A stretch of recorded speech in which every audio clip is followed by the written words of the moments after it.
Aesthetically, people don't like speakers hanging out or coming out from the wall. All the projectors heat up very quickly. It's not mandatory to use the Atmos in-ceiling speaker. On a very popular demand, we have got back the series of Get Help with Tanmay Mehta, and this time we are going to continue doing it every 2 weeks. So make sure to ask your questions, because my team is going to pick the top 3 questions every 2 weeks, and we are going to answer them through this kind of video format. And one of the best questions which we are going to select every week is going to win a 500 rupees discount coupon, which you can avail by purchasing anything from our store. So let us begin with today's episode, that is the episode number 14 of Get Help with Tanmay Mehta.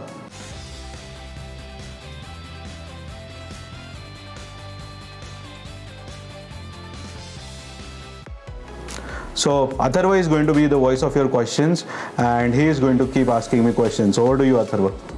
Chandrasekhar Raju asks, my Epson Home Cinema 2100 is clocked at 4000 hours and I'm planning to upgrade to TW7100.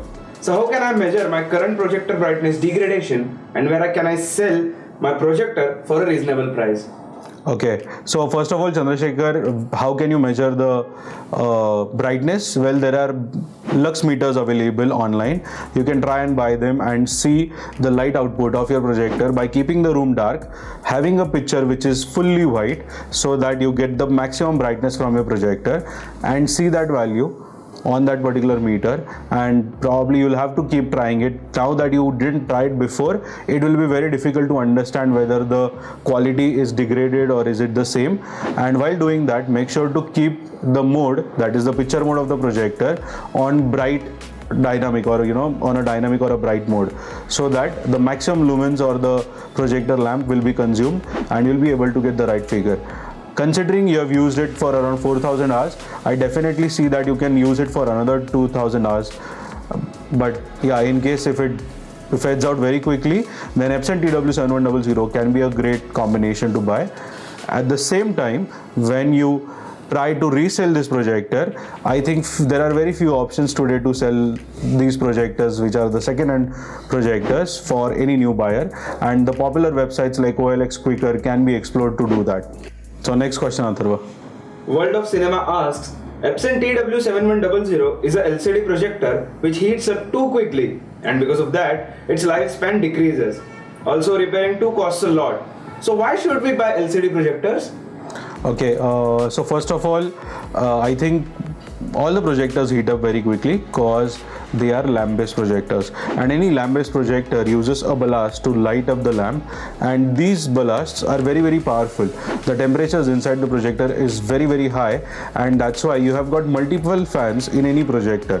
Now at any point of time, if one of the fans or few of the fans are getting blocked and there is no ventilation happening, wherein the cool air can come in and the hot air can go out, in that case there are very high chances of the lamp blowing up or probably the projector failing to work. At the same time, what you also need to take care of is that the air filter needs to be cleaned up every 6 months or probably once in a year.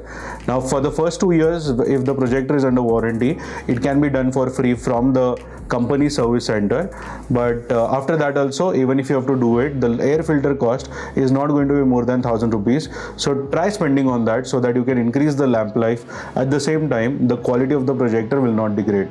Now coming to the LCD and the DLP part of it, I think, as I mentioned, all lamp-based projectors today face this problem, and I won't restrict it as an issue with the LCD.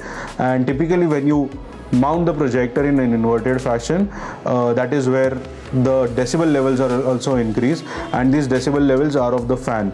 So in case the fan does not get that kind of heat dissipation or ventilation, it's going to increase the speed, and that is again going to be a problem in your entire experience. So but yeah, if you have still facing it, what I would recommend you to do is go on to Epson's service center, or probably log a complaint with their WhatsApp registered customer care number, so that their engineer can come and resolve this issue for you.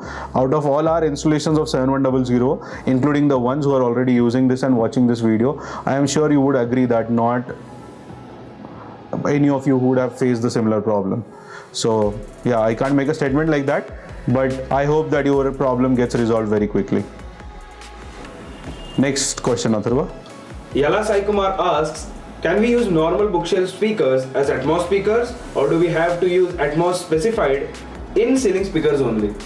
Okay, so first of all, Sai Kumar, a very nice question that you've asked. Bookshelf speakers can be used as a Atmos speaker. It's not mandatory to use the Atmos in-ceiling speaker. Rather, personally, if you ask me, more than the in-ceiling speakers, I would rather prefer to have a bookshelf or the height speakers, which have got a little triangular kind of shape.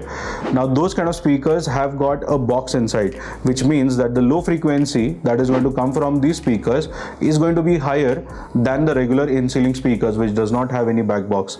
At the same time, the power output, the tonality, or even the performance of a bookshelf or a height channel speaker is going to be higher than the in-ceiling speaker. Only thing is that aesthetically, people don't like speakers hanging out or coming out from the wall, and that's where in-ceiling speakers works out in their favor. So they are not bad either. It's just that in terms of power, the bookshelf or the height channels will always be more powerful than an in-ceiling speaker. And while you're doing an installation with a bookshelf speaker as your Atmos speaker, couple of things that you need to ensure is that you don't put the speaker right on the wall at a height of 5-6 feet.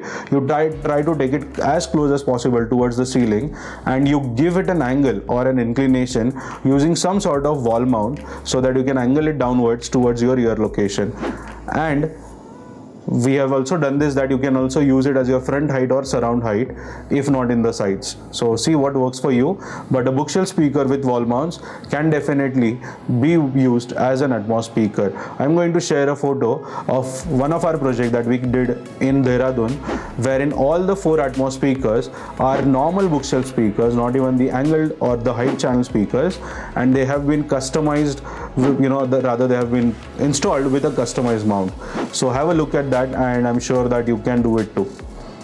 So after a long time, I am happy today to have answered these questions, because we have restarted the series of Get Help with Tanmay Mehta. And in case you want to keep asking your questions, I am going to share the link to ask the questions in the description, in the comments, as well as above over here. So please make sure to use this link so that every 2 weeks we come back with this video and my team picks up the top 3 questions. And coming to the winner for today's episode, I think Epson has always been everyone's favorite topic on our channel, and probably we have covered more of their range, that's the reason. But I would like to pick up Mr. Yalla Sai Kumar's comment or question, which was about Atmos speakers, as the winner for this episode. So Sai, my team is going to get in touch with you and share the discount coupon which you have just won in this particular episode. And in case you want to keep winning too, then make sure to use the comment box and the description links very, very wisely. That's it from my end in this particular video, guys. I, Tanmay Mehta, your home cinema consultant or home theater wale bhaiya, will see you again in the next video. Thank you so much. Keep sharing, keep subscribing, and don't forget to like the video in case that was very insightful and helpful for you. Thank you.